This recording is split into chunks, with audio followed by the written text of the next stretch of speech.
This drawing is based on Marvin Minsky's original idea for the confocal microscope.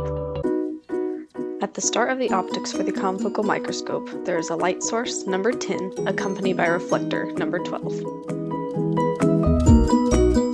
A pair of objective lenses, 18 and 20, provides a double focusing system.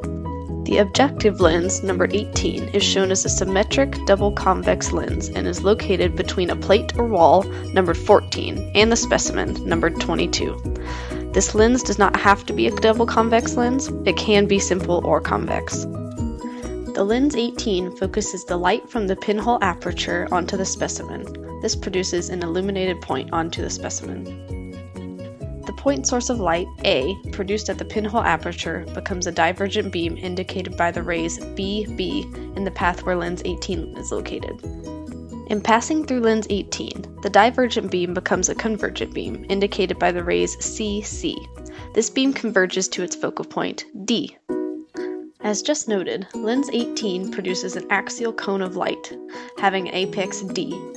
The apex approximates a point of light, which is dependent upon the size of the light source.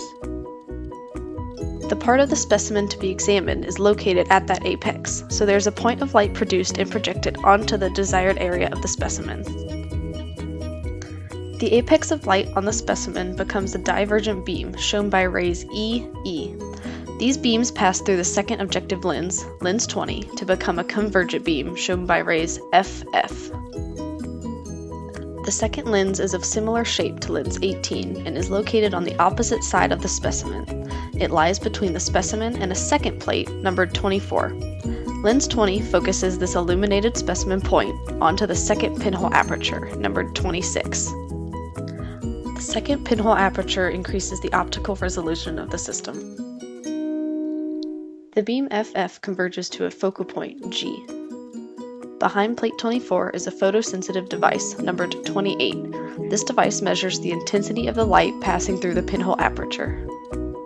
The pinhole aperture of plate 24 is located at this focal point, and the light passing through the aperture is received by the photoelectric cell and converted to an electrical current. This current is then fed into the cathode ray tube. The intensity of the point of light, D, on the specimen is reproduced as a spot of light with the same relative intensity on the cathode ray tube. Point source of light A and the specimen point of illumination, apex D, both originate on the optical axis, labeled OA, while point G terminates on that axis. Thus, all of the light rays accepted by the photoelectric cell will pass through the specimen at point D on the optical axis, and pass again through the optical axis at point G. Light that becomes scattered from points other than point D is rejected from the system, so scattered rays will not be directed to the pinhole aperture.